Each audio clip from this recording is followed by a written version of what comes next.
I'm on a Mexican radio. I'm on a Mexican, radio. Uncle Bull Cow, this pepper's not Mexican, although it's part jalapeno. I just had that song stuck in my head, and I figured I'd share it with you. Hopefully it haunts you all day and it's stuck in your head and it goes on and on and on and on and on like it does to me. Uncle Bull Cow here. So this is another chili from Jim Duffy, Refine and Fire Chilies. Thank you, Jim. This is a ghostly jalapeno. Look at this son of a gun. Now, I praise God for most of you. Many of you were raised in godly families with fathers and mothers who feared the Lord and who loved you. Wow, have you ever seen such sorcery? I'm going to try my best to cut it open all the way down the middle. My little pocket knife is starting to get dull, so I got to get that sharpened. Actually, I have a bunch of knives I need to get. They need a new edge on them, and I can't find anybody locally that does that. I went to a knife shop, you know. Hey, can you sharpen my knives? And they pointed to like a pumice stone, not pumice stone, whatever. It's a knife sharpener. I said, no. I don't need sharpen like that. I need a new edge put on them. All right, so here's the interior. Between whether you fit in or whether you follow Christ. Or let's go even further, whether you live or follow Christ. Very different than anything I've seen. Wow, that's long. Wow, smell. Doesn't have too much of a smell. Okay, there it is. You get down into that placenta there. All right, ghostly jalapeno. Sometimes you're in and sometimes you're out. Now, in these calm waters, what is it going to be like? What? When all of a sudden, for lack of a better phrase, all hell breaks loose.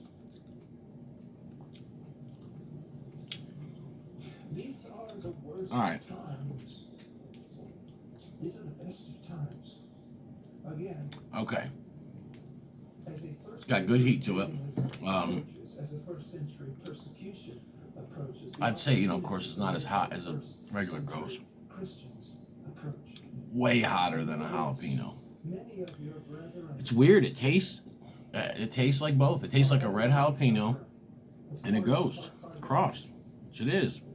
I mean, but it just, yeah. Let's try it with some food.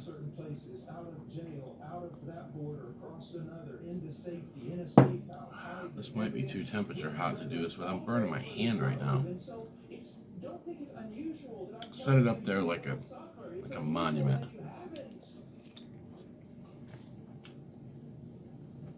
Mmm. Mmm. About when did he think the Great Tribulation would start?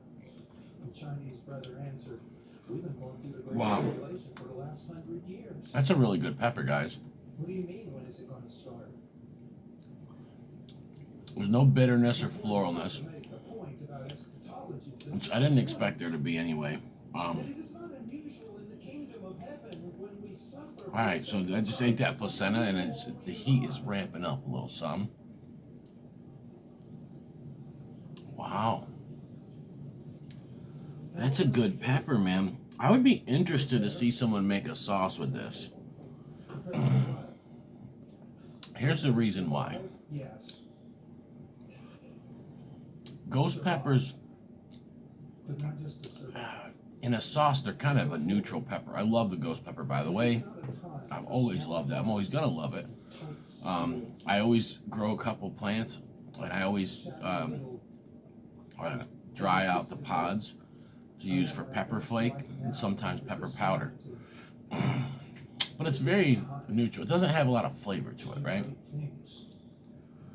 On the other hand, the jalapeno does. It has red jalapeno has a good amount of flavor and sweetness to it. There's a shortage of red jalapenos around the country every year because of sriracha. Not just the original sriracha maker, but you got the imitators out there too. is to the north. It's not like back in the days, you could actually go to a Mexican market, and sometimes in the grocery stores, and you could see red jalapenos, buy them. It's not the case. With that being said, if this was made into a sauce, you could just use this pepper straight. You wouldn't have any bitterness because it doesn't have any bitterness to it, but you'd have heat. Yeah. I'm definitely impressed with this. Look at that thing. Isn't it crazy looking? Yeah, that placenta runs pretty long down there.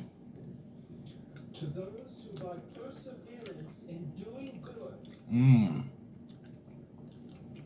Sweet. Yeah, get that sweetness of the jalapeno here. A little bit of fruity notes to it.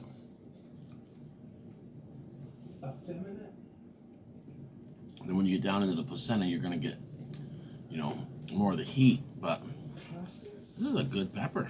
This is my first time trying one of these guys, just so you know. I've never had this before. I think there's a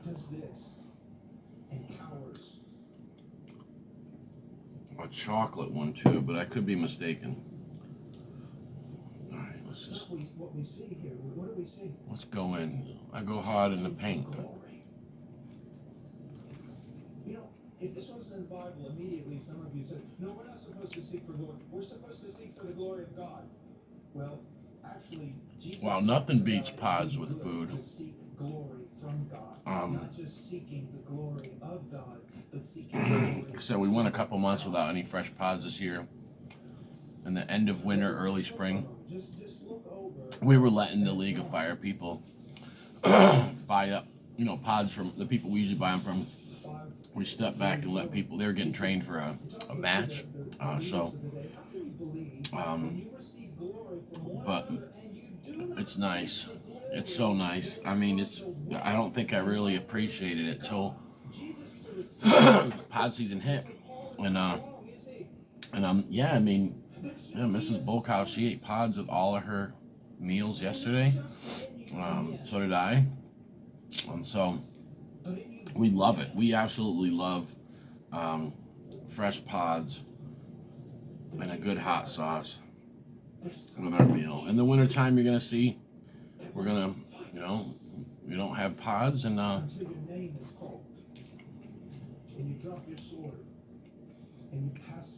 we have hot sauce. We've always got frozen pods, dehydrated, Actually got some freeze-dried also, but nothing compares to the fresh ones. Frozen pods, you can do certain things. So we always keep some ghost peppers in the freezer for years. It's just always have them. They're really good. If you just take them, I just take them out of the freezer and throw them in a saute pan with a little bit of garlic and oil, and I just saute them just like that whole. Put them on a table in a little dish, just put them in our food like that.